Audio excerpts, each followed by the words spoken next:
e nós ouvimos a voz do Senhor. Vou precisar de uma intervenção dele na minha vida urgente.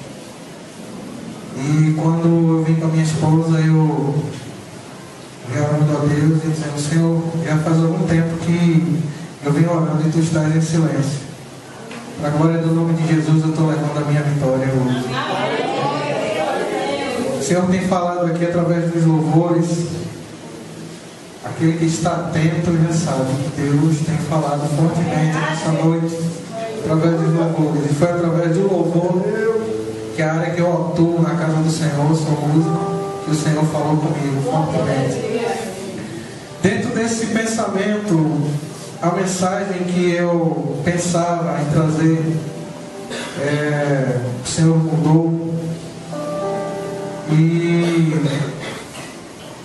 eu quero pregar dentro desse prisma a intervenção divina de Deus na vida daqueles que o adoram.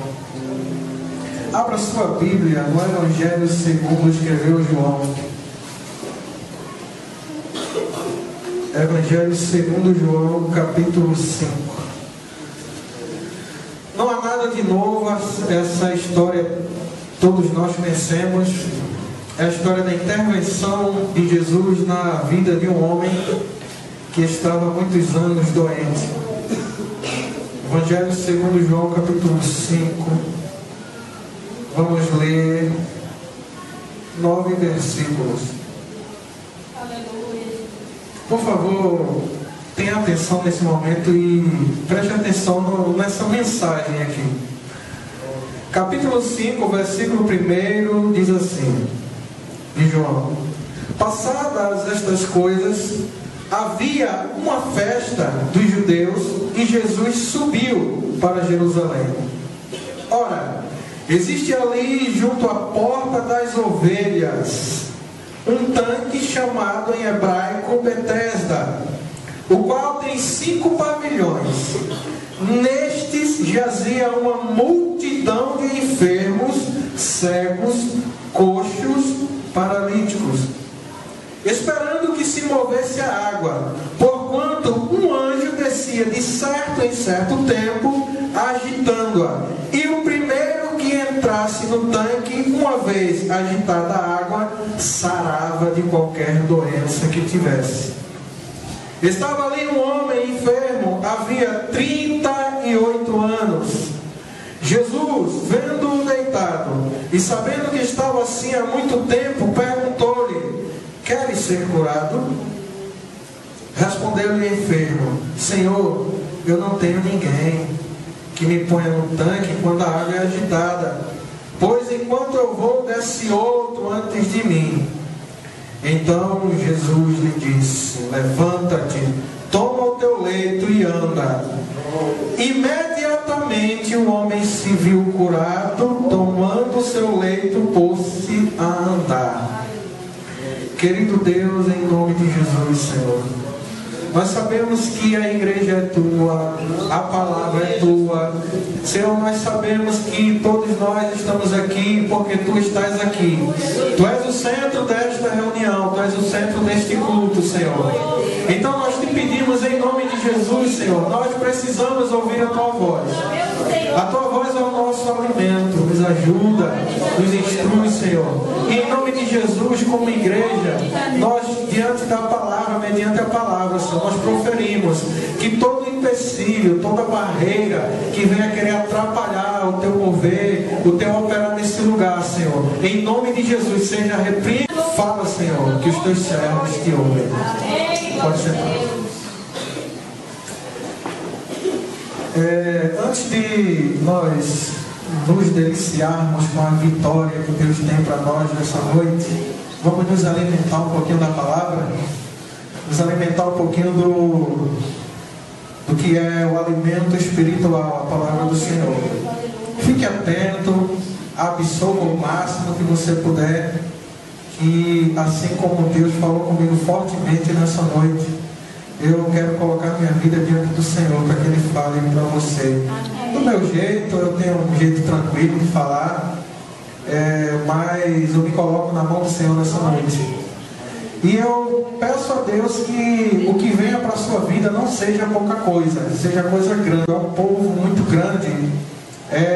A dispersão dos judeus, chamada pelos historiadores de diáspora, você encontra judeu hoje no Brasil, Estados Unidos, na Europa, estão todos espalhados, mas até hoje, eles, sempre que podem, o verdadeiro judeu, ele faz questão de ir a Jerusalém comemorar a festa de Peshá, ou seja, a festa da Páscoa, em alusão àquilo que aconteceu quando o povo de Israel saiu do Egito e chegou no deserto e estavam encurralados, e Faraó se arrependeu de libertar o povo e colocou o exército atrás para fulminar o povo.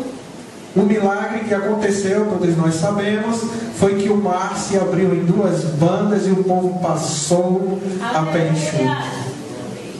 É inconcebível a mente humana desprovida de fé entender que o mar se abra e duas paredes de água.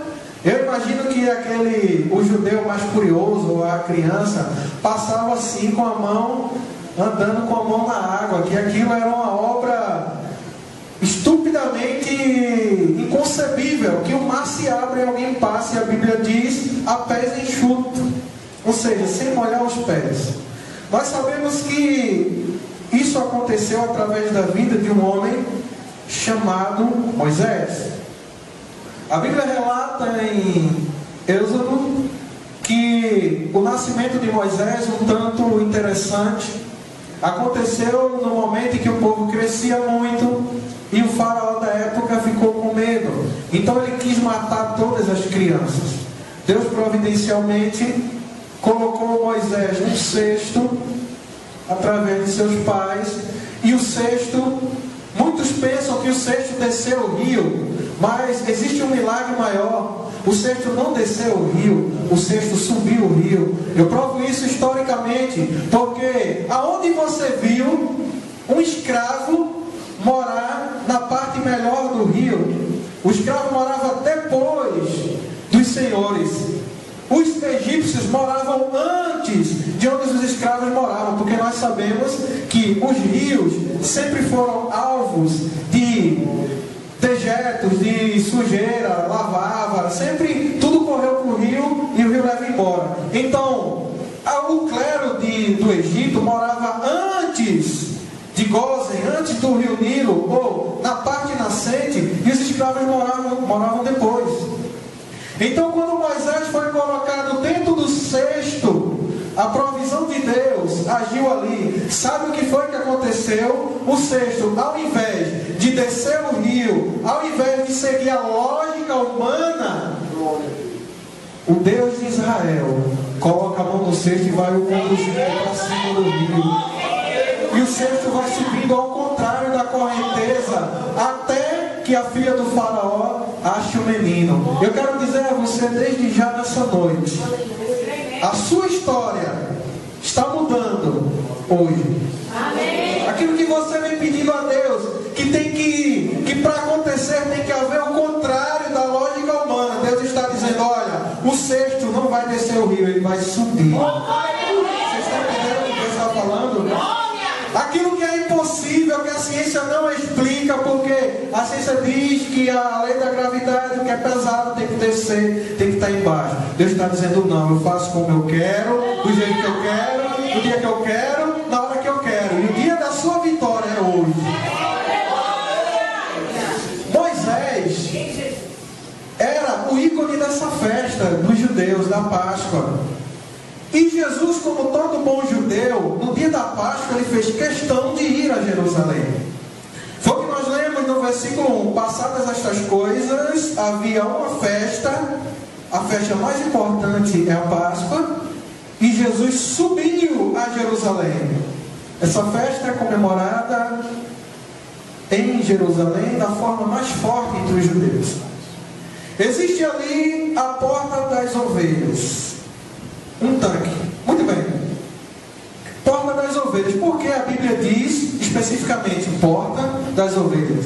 Os detalhes da palavra de Deus é que nos emociona, porque o templo recuperado por Herodes na época de Jesus, a porta da entrada era a porta formosa.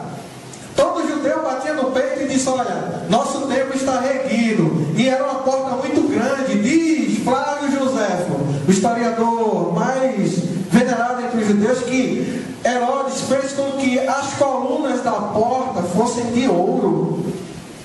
Você imagina um templo na sua cidade, onde vem gente de todo mundo adorar o seu Deus, no templo que você congrega? Isso era um orgulho para os judeus.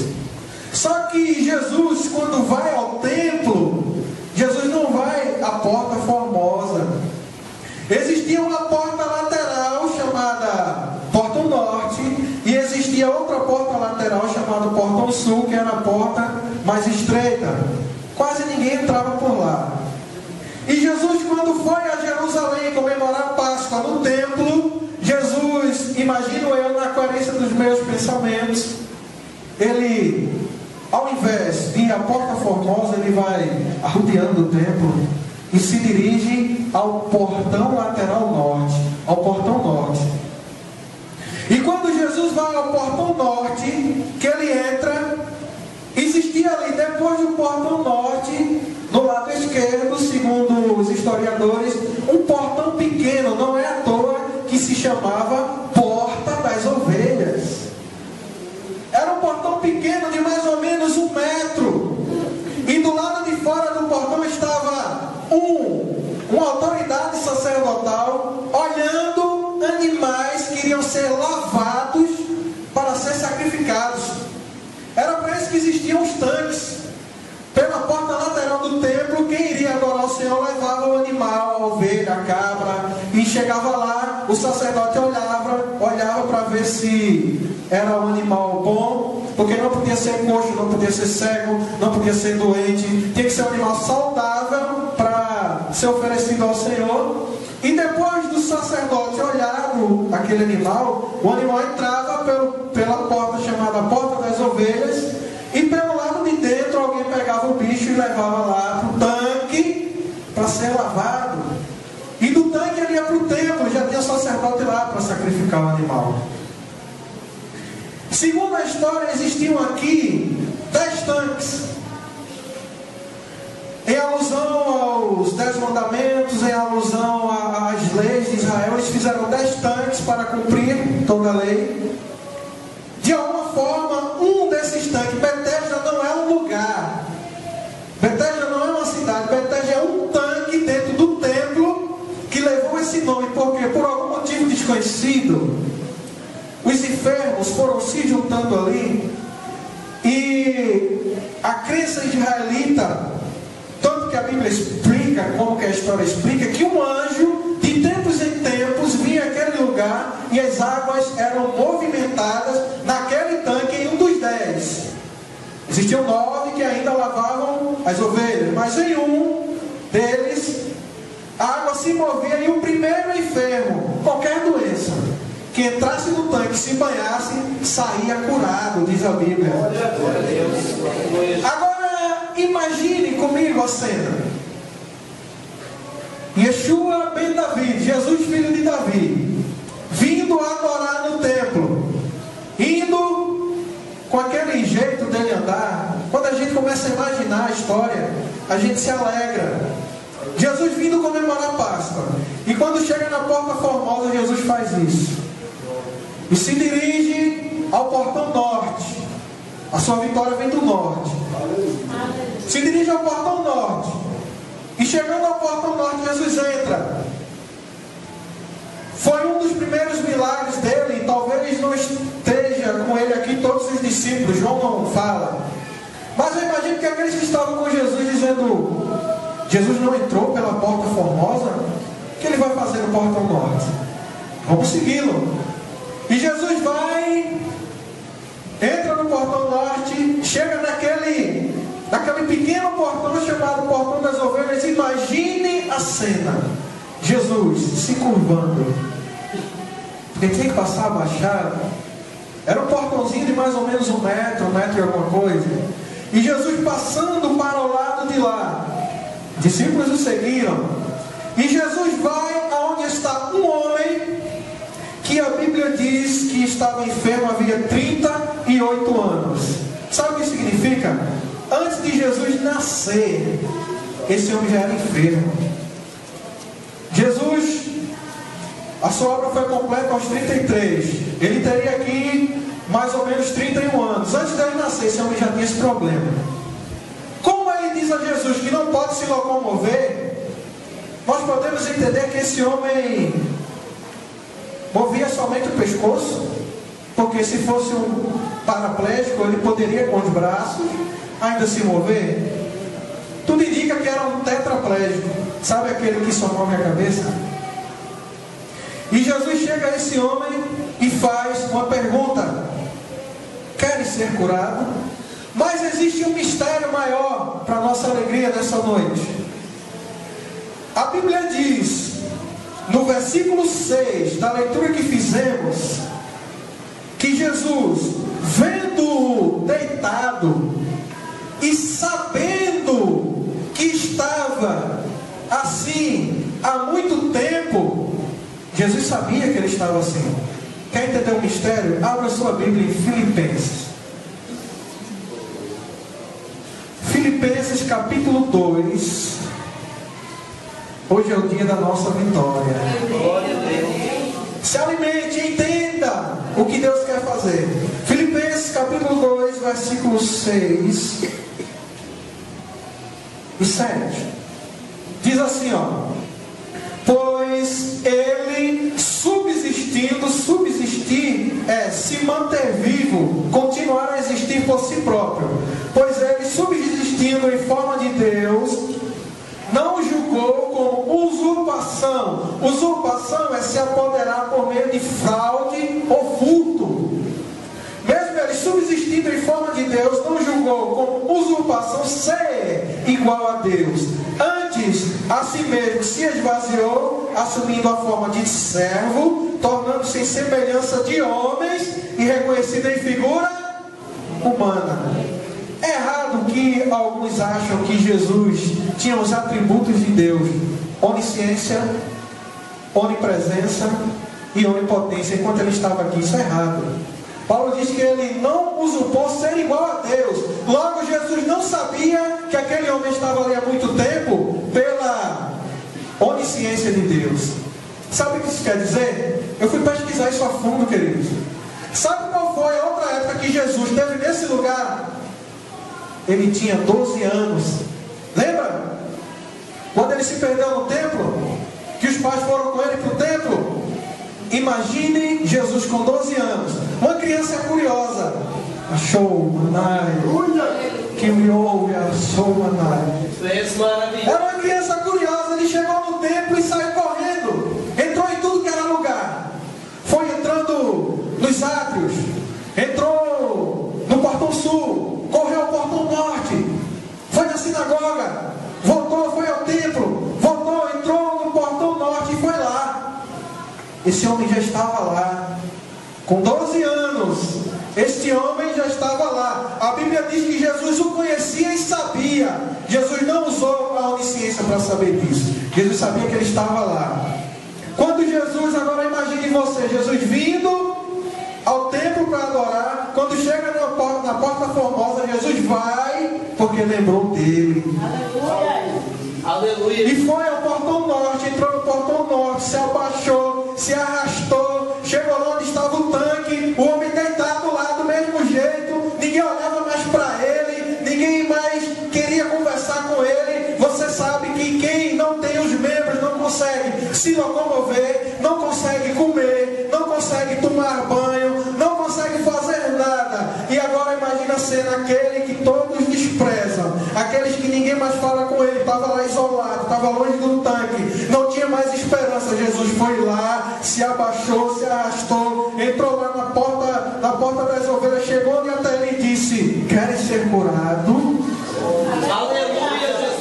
Você entendeu o que Jesus é capaz de fazer por nós? O que Jesus é capaz de fazer por você? Você está entendendo, né? E Jesus chegou lá e perguntou a ele: você quer ser curado? Olha o que o homem respondeu. Isso é a resposta de quem é amargurado. Isso é a resposta de quem não tem esperança mais. Quando Jesus perguntou, olha o que ele respondeu: Senhor, eu não tenho ninguém. Não é isso que às vezes a gente, na nossa fraqueza, a gente faz: Senhor, não tem ninguém. E Jesus, contrariando a lógica, contrariando a expectativa, Jesus olha para ele e diz: levanta-te, toma o teu leito e anda. Eu imagino o braço daquele homem tomando força de novo, ele se ajeitando a perna, levantando, e aquele homem que há 38 anos jazia ali, naquele tanque, esperando o milagre, se põe de pé e começa a andar. Coerência dos meus pensamentos: todo judeu tem um brado de vitória. Isso desde o Êxodo, quando eles passaram o mar, chegaram do outro lado, eles deram um grito. Disseram assim: só o Senhor é Deus. Só o Senhor é Deus. Eu imagino, não está escrito, mas eu imagino que a alegria dele foi tão grande que ele pegou o leito, aquela esteira, enrolou, colocou no ombro e só dizendo: só o Senhor é Deus, só o Senhor é Deus, só o Senhor é Deus. O meu milagre chegou, eu estou andando, só o Senhor é Deus. Será que você pode glorificar o nome do Senhor? Eu aprendi a ganhar as coisas no brado. Chega, acabou. Essa luta acaba hoje. Hoje é dia de vitória. Eu aprendi a ganhar as coisas no brado. Aprendi com os hebreus, lendo a Bíblia. Mas aquele brado de adoração. Não é de alopração, não, de adoração. Glória a Deus. Isso é um brado. Aleluia. Só o Senhor é Deus. Bendito é o teu nome. Glorificado seja o seu nome. Bradando, adorando ao Senhor. Eu quero dizer a você: eu vim nessa noite como profeta de Deus. Não havia expectativa de nós estarmos aqui. Nós nos encontramos por acaso, pastor Rinaldo e eu. E a gente conversou por alguns minutos e surgiu a ideia, Deus moveu. E eu disse: Senhor, eu quero ser boca, eu quero ser tua boca naquela noite. Nós vamos bradar o nome do Senhor em adoração ao que Ele fez. Ele não vai fazer, Ele já fez. Olha, enquanto você está aqui louvando, enquanto você está aqui adorando, enaltecendo, Deus está agindo lá. E a tua vitória já não estava no celeiro de Abraão, já saiu de lá. Receba, já saiu de lá, não está lá não, já saiu de lá. A ordem já foi dada. O que nós podemos fazer? Vamos adorá-lo. Aleluia, Jesus. Nós vamos dar brados de vitória ao nome do Senhor e adoração pelo que Ele já fez. E depois que nós o adorarmos, depois que nós bradarmos, nós vamos adorar. E você adora do jeito que você quiser. Você crê nisso? Você adora do jeito que você quiser. Eu sou pentecostal, irmão. Eu gosto da presença de Deus, eu gosto da glória a Deus, eu gosto da aleluia. Eu sei que Deus abriu o mar vermelho. Eu sei que Jesus entrou ali, levantou aquele homem. Eu sou pentecostal. Antes de nós adorarmos, deixa eu lhe dar alguns nomes que a Bíblia chama Jesus. Não precisa procurar na Bíblia. Só escute. Apocalipse. Em Apocalipse, capítulo 1 e 1, ele é chamado de Jesus Cristo. Em Apocalipse, capítulo 1 e 5, ele é chamado de fiel testemunha, primogênito dos mortos e soberano dos reis da terra. Em Apocalipse, capítulo 1 e 17, ele é chamado de o primeiro e o último. Em Apocalipse, capítulo 1 e 18, ele é chamado de aquele que vive. Em Apocalipse, capítulo 2 e 18, ele é chamado de o Filho de Deus. Em Apocalipse 3 e 7, ele é chamado de santo e verdadeiro. Em Apocalipse 3 e 14, ele é chamado de o Amém, a testemunha fiel, o princípio da criação. Em Apocalipse 5 e 5, ele é chamado leão da tribo de Judá e raiz de Davi. Em Apocalipse 19 e 13, ele é chamado de verbo de Deus. Ainda em Apocalipse 19 e 16, ele é chamado de Rei dos Reis.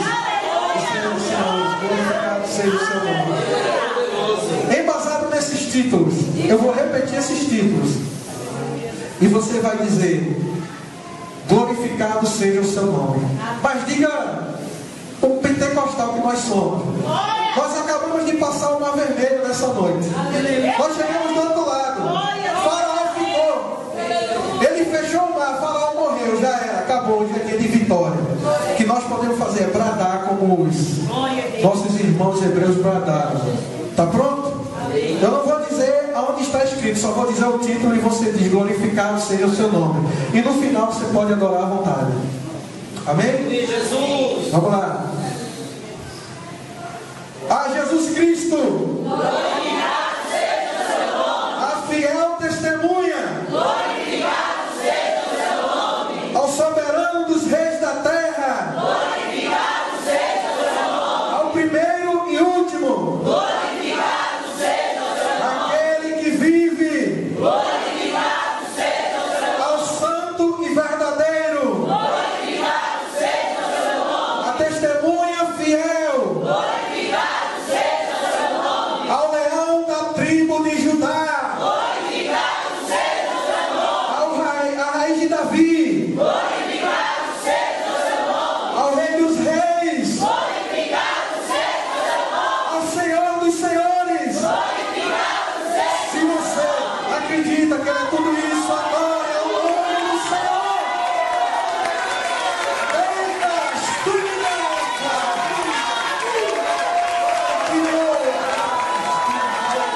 Adora o Senhor. Adora o Senhor. Adora o Senhor. Hoje é dia de vitória. A sua vitória chega hoje.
Coloca a mão nas costas no ombro dessa irmã aí que está de laranja.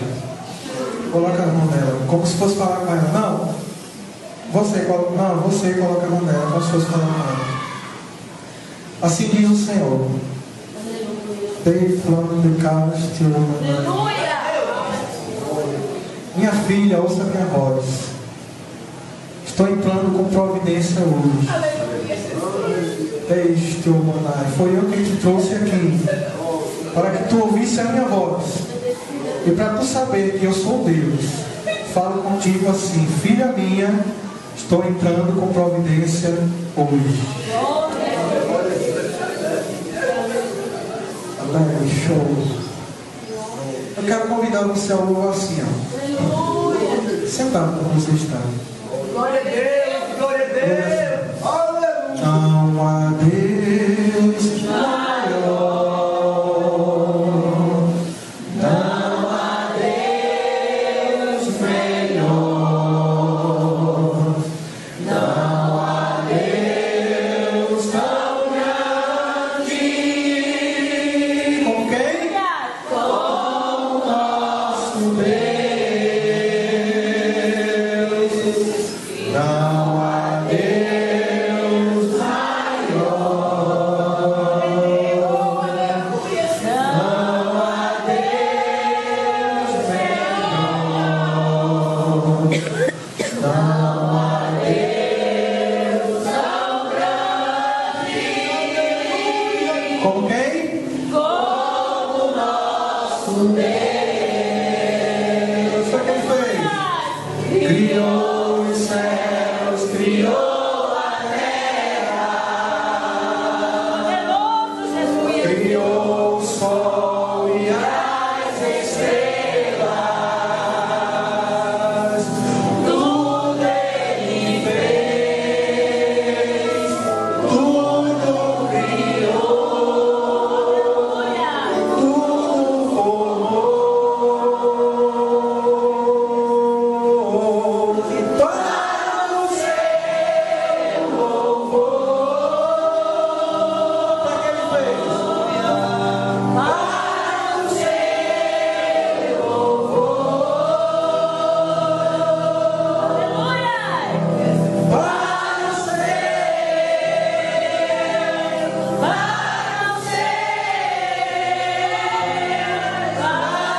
tem dado crédito.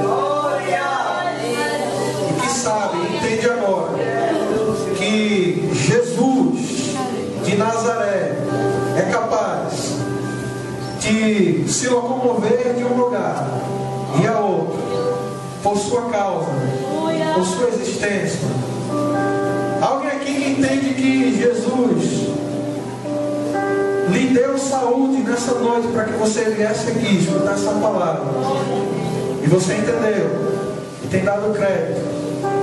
Alguém aqui que tem rendido o coração a Jesus nessa noite e o quer participando da sua vida a partir de hoje. Tem alguém para Jesus hoje? Você já ganhou muitos presentes bons. Você já ganhou muita coisa boa, mas nessa noite você tem a oportunidade de ganhar o melhor presente, a melhor coisa. Alguém para Jesus nessa noite? Alguém vai entregar a vida para Jesus? Jesus continua de braços abertos.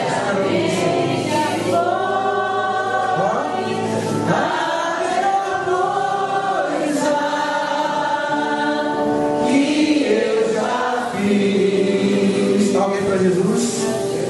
Não há que Deus nos conceda uma nova oportunidade, que você tenha uma nova chance, porque eu lamento informar aqueles que não têm Jesus que nós estamos aguardando uma coisa acontecer aí a qualquer momento.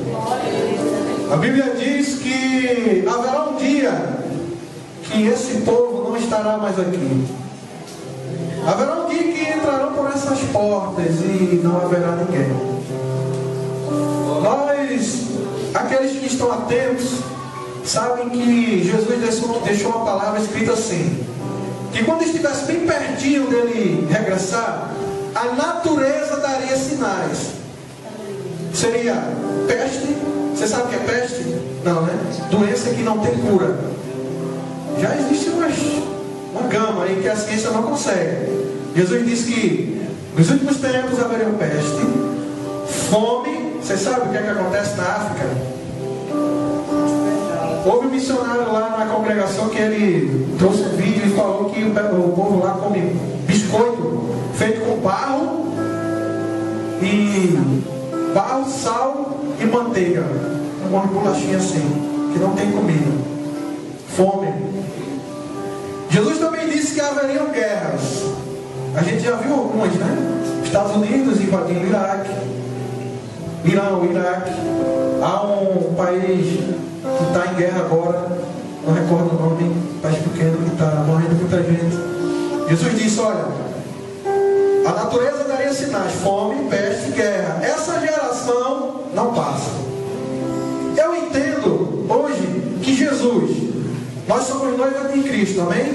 Você entende que você é noiva de Deus? Jesus vem buscar. Nós não somos daqui. A qualquer momento nós escutaremos aquele toque. A qualquer momento nós estaremos com Ele para sempre. A qualquer momento é só louvor, é só glória, é só adoração. Você imagina esse clima aqui na eternidade? Para sempre. Nós nos juntarmos àqueles seres que estão diante do trono dizendo santo, santo, santo é o Senhor dos Exércitos. Santo, santo, santo é o Senhor dos Exércitos. Santo, santo, santo é o Senhor dos Exércitos. E o universo e a terra está cheio da sua glória. Oh, decaste. E que me ouve, fique firme, mocidade. Não saia da igreja. Fique firme. Há momentos para a mocidade que nós caminhamos a passos largos. Há momentos que só dá para dar um passinho de cada vez. Há momentos que é tão difícil. Há momentos que o céu se torna de bronze. Parece que tudo está contra a gente. Mas fique firme. O seu galardão é imenso. seu galardão é enorme. Você é a menina dos olhos de Deus.